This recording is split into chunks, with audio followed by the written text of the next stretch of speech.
All right, I'm so glad you asked this. So the first step is to go to the Travel State Gov website. You can just type in how to apply for a passport and this website will pull up. So the first thing in our checklist that we have is to download the DS-11 form. So this is the actual application. The first few pages you will see, they just have information on how to fill it out, but these 2 pages are what you actually need. So print this out and fill it out, first name, last name, all that good stuff, but make sure you don't go past where it says stop and continue to page 2. You don't want to sign it or anything. You want to leave it that part blank and then skip down to the second page and fill out your parental information. So your mom's, city that she was born in, your dad's city, all that good stuff.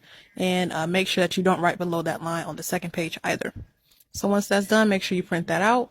We're going to go to our number 2 on the checklist. That's going to be provide evidence of U.S. citizenship. Most people that are born in the U.S. go ahead and use their birth certificate. So that is what I recommend. You want to make sure you have all this information that's on the birth certificate, all of that good stuff, and then move on down to number 3.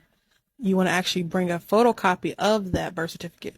So make a copy, make sure it's on 8x5x11, black and white, single-sided, all that good stuff. You can also bring another birth certificate if you want to, as opposed to making a copy. However, if you bring a second one, they're actually going to keep that second copy. So that's also an option. Number 4, present ID. Most people use their driver's license, but you can use any of these things that are on the list. And once again, this information is actually all available on the TravelGov website. So nothing I have that I'm showing you guys is anything that I, had to look far and wide for. It's all, pretty readily available. So most people use driver's license. However, one thing I will tell you about this, you can also use a government ID, which is what I use too. If you have an out-of-state driver's license like I did, you need to have another form of a ID. So for me, I used my driver's license, and then again, I went ahead and used my government ID because my driver's license was from a different state other than the state that I applied for a passport in. So keep that in mind. And then number 5, you want to bring a photocopy of that ID. So whether you use your driver's license, government ID, or anything else that was listed, you want to make a copy of that. Make sure you follow all those legible 8x5, all that good stuff. Number 6, determine any special circumstances. So if you owe child support, you have any kids, all of that stuff didn't apply to me. But if it does apply to you, make sure you look at that and read it over. Number 7, you can take your own photo, but it is extremely hard to fit into the regulations that they have. So I recommend you just let the USPS people take it for $15 additional, and we'll talk about that a little later. Number 8 in our checklist, moving on to the fees. As you can see, these are the fees. Let me tell you real quick, a passport book and a passport card are 2 different things, okay? Some people choose to get both, but let me tell you the difference. A passport book is for air travel and sea travel. So if you're traveling by boat or by air, you're going to need a book. If you only want to travel by sea, meaning you have no intention of getting on an airplane to go out of the country, then the passport card might be your best bet. But truthfully, get the passport book. You don't need both. You don't need both. You don't need both. Get the passport book and leave it as is. Also, you don't need to go ahead and do a check and do all of that. No. You can go to the post office with your debit card and make sure that, they'll have everything laid out for you where you can pay with your debit card for the fees.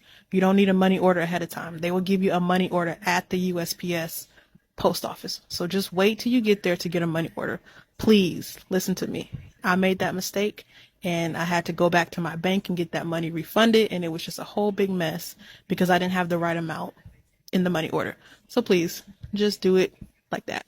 Also, you can see the processing times right now, 6 to 9 weeks. You can also get it expedited for an additional $60, which will take 3 to 5 weeks or even sooner. Now we're going to go ahead and do the application.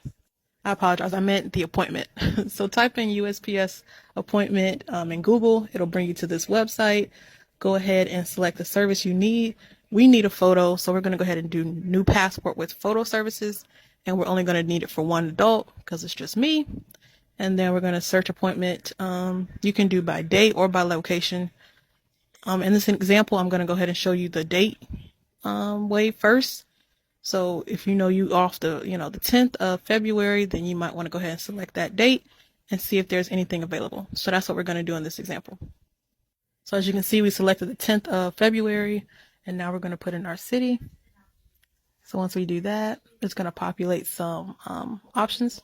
So now we're just going to see if there's any appointments. So we're looking and there's no appointments, no appointments, no appointments.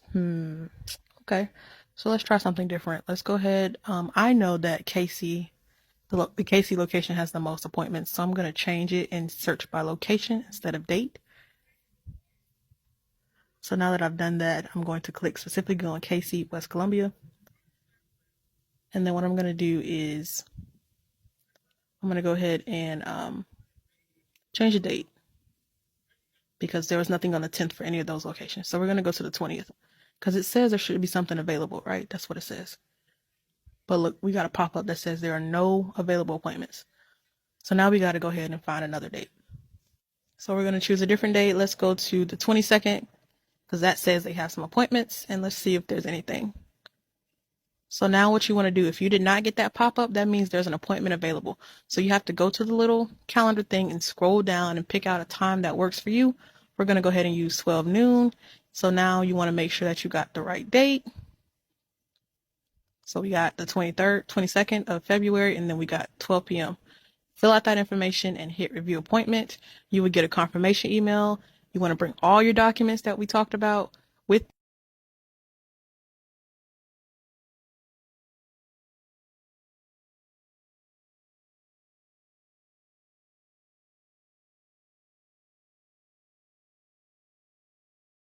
Once you submit your application and you get your passport, you'll be able to experience places like this.